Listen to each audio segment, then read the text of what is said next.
नमस्कार। औद्योगिक प्रशिक्षण संस्थानों के व्यवसाय पेंटर जनरल के विषय ट्रेड थ्योरी की पाठ चर्चा में अंकित प्रसंग पेंटिंग औजार एवं उपकरण भाग 3 पर आपको आज मैं प्रशिक्षण प्रदान करूंगा।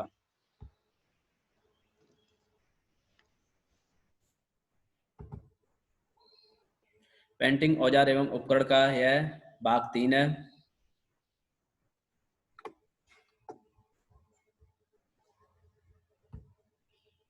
इससे पहले मैंने आपको भाग 1 में विभिन्न प्रकार के ब्रश के बारे में बताया जो कि पेंटिंग में यूज होते हैं, जैसे dusting brush, distemper brush, varnish brush, stencil brush, noting brush, lining brush, sash tool brush.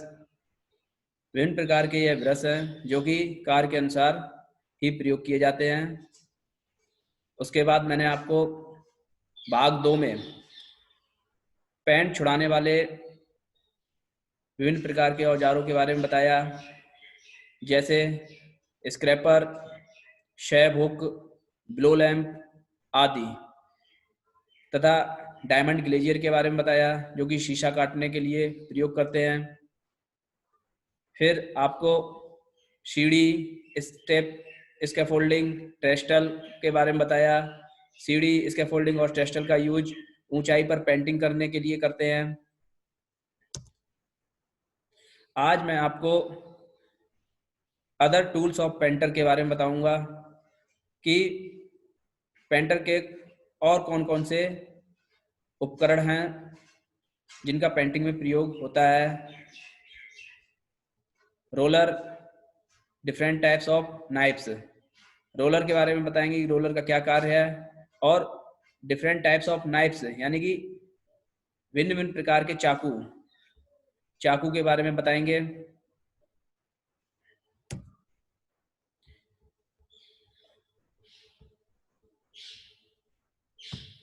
Roller, चित्र में एक व्यक्ति पेंटिंग कर रहा है रोलर की सहायता से। रोलर ब्रश की अपेक्षा अधिक फिनिशिंग देता है। यह ब्रश की अपेक्षा अधिक फिनिशिंग देता है, यानी कि यह ब्रश की जगह पे यूज करते हैं इसको पेंटिंग करने के लिए। रोलर ब्रश की अपेक्षा अधिक फास्ट काम करता है। इसमें एक बेलनाकार फॉर्म एक हैंडल के साथ होता है।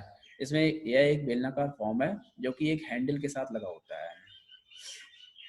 यह फॉर्म घूमता है ऊपर नीचे या दाएं बाएं, जिस तरह से हम इसको रोलर को चलाते हैं उस तरह से हम इसको घुमाते हैं और पेंट करते जाते हैं।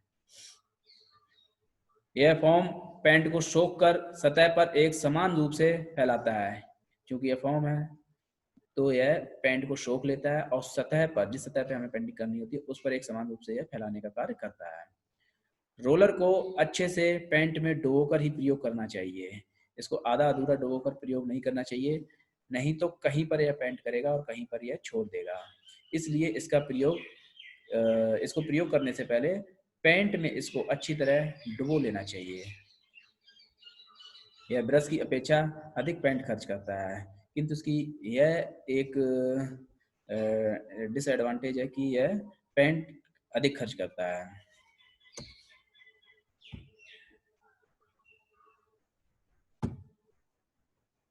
विभिन्न प्रकार के चाकू, डिफरेंट टाइप्स ऑफ नाइफ्स। यहाँ मैं आपको कितने प्रकार के चाकू हैं जिनका पेंटिंग में प्रयोग होता है वह बताऊंगा। सबसे पहले है chisel knife, palette knife, stopping knife, putty knife, filling knife. यह चाकू देखने में कैसे होते हैं और इनका कहाँ पर प्रयोग होता है, इसकी चर्चा आगे करेंगे। चाकू, चाकू क्या है?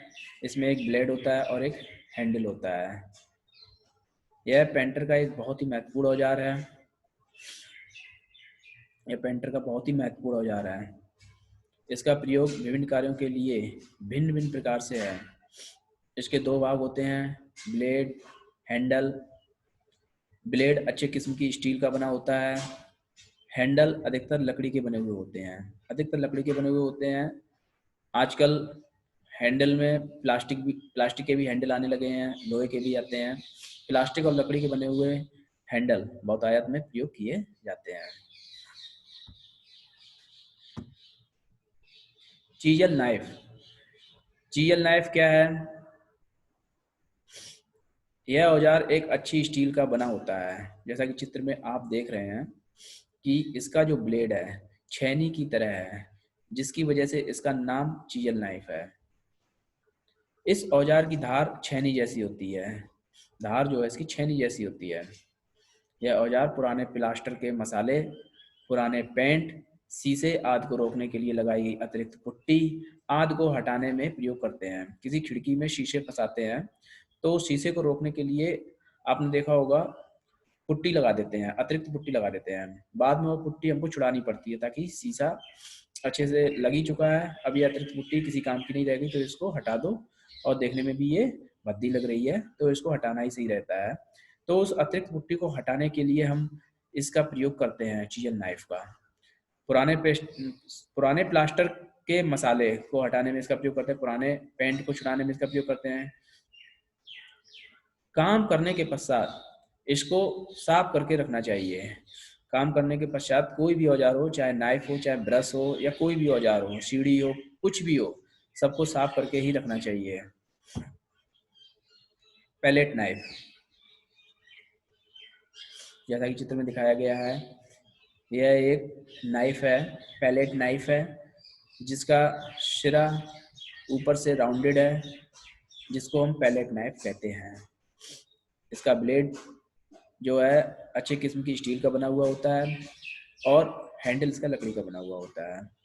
यह औजार पुराना रंग निकालने के काम आता है। पैलेट नाइफ जो होता है वह पुराने से पुराना रंग निकालने के काम में आता है। यह अच्छी स्टील का लचकदार बना हुआ होता है, फ्लेक्सिबल होता है यह। इसके ब्लेड का सिरा ऊपर से गोल होता है, जैसा कि आप देख रहे हैं, जो इस सिरा है ऊपर से गोल है, ताकि पेंट को कोनों आदि से यह आसानी से छुड़ा सके। पेंट को मिक्स करने के काम में भी लाया जाता है और इसका प्रयोग पेंट को मिक्स करने में भी करते हैं। पेंट का काम करने के पश्चात इसे तारपीन के तेल से धोकर रखना चाहिए। यदि हमने पेंट का कार्य किया है, यानी कि मिक्सिंग की है, या फिर और भी तरह से हम पैलेट नाइफ का यूज करते हैं, पेंटिंग करने में भी इसका यूज किया जाता है, ऐसी जगह पर यदि हमने इसका प्रयोग किया है तब हम इसको तारपीन के तेल से अवश्य धुलेंगे, उसके बाद ही इसको हम इसकी जगह पर रखेंगे। स्टॉपिंग नाइफ, यह स्टॉपिंग नाइफ है, चित्र में दिखाया गया है, जिसका सिरा ऊपर से काफी तीखा है, नुकीला है। यह औजार लकड़ी या प्लास्टर में जो गड्ढे या दरारें होती हैं उनको भरने के काम आता है। लकड़ी या प्लास्टर में जो दरारें रह जाती हैं, बहुत ही महीन दरारें होती हैं, जिनको भरने के लिए इस औजार का प्रयोग करते हैं। इसका ब्लेड ऊपर से सीधा तथा नुकीला होता है। ब्लेड अच्छे किस्म की स्टील का लचकदार बना हुआ होता है, अच्छे किस्म की स्टील का बना हुआ होता है और लचकदार होता है, जिसकी वजह से आसानी से यह दरारों में फिलिंग मटेरियल को भर सकता है। इसका हैंडल आबनूस नामक लकड़ी का बना हुआ होता है। आबनूस की लकड़ी का इसका हैंडल बना हुआ होता है। आबनूस की लकड़ी बहुत ही मजबूत, टिकाऊ और हल्की होती है।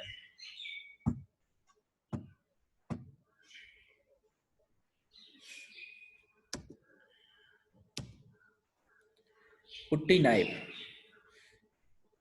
यह पुट्टी नाइफ है। चित्र में बहुत से लोगों ने इसको घरों में यूज भी किया है, देखा होगा कि पेंटर किस तरह से इससे पुट्टी करता है। यह औजार किसी डेंट, दरार अथवा ऊंची नीची सतह को लेवल में लाने के काम आता है। कोई दरार है, कोई डेंट है, कोई पिचक गई है बॉडी, अथवा ऊंची नीची कोई सतह है जिसमें अंडुलेशन बहुत ज़्यादा है, ऐसी सतह को भर करके, फिलिंग मटेरियल से भर करके हम उसको लेवल में लाते हैं। तो उस जगह पर हम इस औजार का, पुट्टी नाइफ का हम यूज करते हैं। इसकी सहायता से पुट्टी को आसानी से दरारों, गड्ढों में भरकर सतह को समतल कर सकते हैं। इसका प्रयोग मोटर गाड़ी की बॉडी रिपेयरिंग में भी करते हैं। इसका प्रयोग केवल दीवारों पर ही नहीं करते हैं, बल्कि इसका प्रयोग मोटर गाड़ी की रिपेयरिंग आदि में भी करते हैं। Filling knife. यह फिलिंग नाइफ है, बिना धारदार औजार होता है और भिन्न भिन्न साइज में यह मिलता है।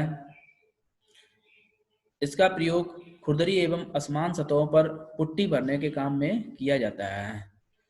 यह 1 इंच से 6 इंच तक चौड़ाई में होता है। यह अच्छे किस्म की स्टील का लचकदार तथा बिना धार वाला औजार होता है। इससे पहले जितने भी चाकू आपने पढ़े देखे वह धारदार थे, किंतु ये जो फिलिंग नाइफ होता है इसमें धार नहीं होती है, यह बिना धारदार होता है। अच्छे किस्म के स्टील का बना हुआ होता है और फ्लेक्सिबल स्टील का बना हुआ होता है ताकि आसानी से फिलिंग का कार्य कर सके। चाकू के प्रयोग में बरती जाने वाली सावधानियां। चाकू के प्रयोग में आप क्या क्या सावधानी बरतेंगे वह बहुत ही इंपॉर्टेंट है। कार्य के उपरांत चाकू को हमेशा साफ करके रखना चाहिए। चाकू को हमेशा साफ करके ही रखना चाहिए, वरना उस पर पेंट लगा रह जाएगा तो वह अच्छे से दोबारा कार्य नहीं करेगा। इसलिए कार्य हो जाने के बाद चाकू को हमेशा साफ करके रखना चाहिए, उसके ऊपर जो पेंट लगा हुआ है उसको हटा देना चाहिए। पानी में प्रयोग किए गए चाकू को कपड़े से पोंछ कर रखना चाहिए, क्योंकि इसका जो ब्लेड होता है स्टील का बना हुआ होता है, जंग लगने का खतरा रहता है। इसलिए उसको कपड़े से पोंछ करके उसके ऊपर का जो पेंट है या जो पानी लगा हुआ उसको कपड़े से पोंछ कर तभी रखना चाहिए ताकि वह जंग आदि से सुरक्षित रह सके। चाकू को कभी फेंकना या पटकना नहीं चाहिए। यदि आप चाकू को फेंकेंगे या पटकेंगे तो उसकी धार खराब हो जाएगी और धार खराब होने पे वह अगली बार अच्छे से पेंट को नहीं छुड़ाएगा, या जो जिस कार्य के लिए यूज करना है वहां पे वह उस कार्य को भली भांति नहीं करेगा। इसलिए चाकू को कभी भी फेंकना या पटकना नहीं चाहिए। धार खराब होने पर उस पर पुनः धार लगा लेनी चाहिए। धार खराब हो तो उस पर ग्राइंडर से आप धार लगा सकते हैं। धारदार चाकू है तो उस पर धार लगाएंगे, यदि धारदार नहीं है, पुट्टी नाइफ है, तो हम उस पर धार नहीं लगाएंगे। पेंट में प्रयोग किए गए चाकू को तारपीन के तेल से धोकर रखना चाहिए। जैसा कि मैंने आपको बताया ऑयल पेंट आदि में यदि कोई चाकू प्रयोग किया गया है तो उसको तारपीन के तेल से जरूर धुलना चाहिए। पानी से धुलेंगे तो एक तो चाकू भी खराब होगा, दूसरा पेंट वह ढंग से छूटेगा भी नहीं। तो तारपीन के तेल से धुलना चाहिए। तारपीन का तेल एक ऐसा तेल है जो चीड़ और देवदार के वृक्ष से प्राप्त होता है, तारपीन का तेल, और जो कि आसानी से, बहुत ही आसानी से पेंट को छुड़ा देता है। धारदार चाकू होते हैं जिन पर आप पेंट को छुड़ाएंगे तो आपके हाथ में भी चोट लगने का खतरा बना रहता है, किंतु तारपीन के तेल से बड़ी आसानी से आप पेंट को छुड़ा सकते हैं। तो तारपीन का तेल बहुत ही महत्वपूर्ण है। ब्रशों में भी हम तारपीन का तेल यूज करते हैं। जिन ब्रशों को हमने ऑयल पेंट में, एनेमल पेंट में यूज किया है, वहां पर हम उन ब्रशों को धुलने के लिए हम तारपीन के तेल का प्रयोग करते हैं।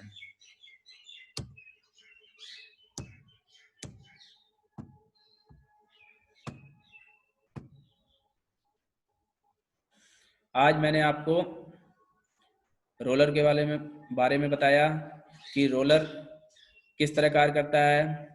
यह ब्रश की जगह पे कार्य करता है और इसकी द्वारा जो सतह प्राप्त होती है पेंटिंग की, वह ब्रश के द्वारा की गई सतह से अच्छी प्राप्त होती है,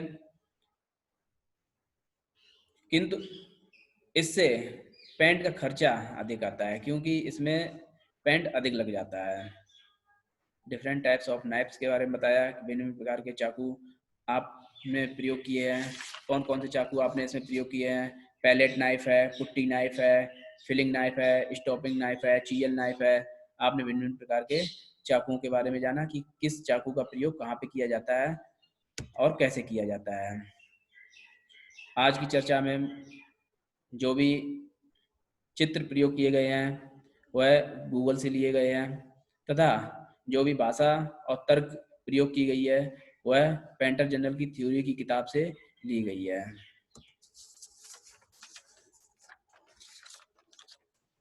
आज मैंने आपको पेंटिंग औजार एवं उपकरण भाग 3 के बारे में प्रशिक्षण प्रदान किया।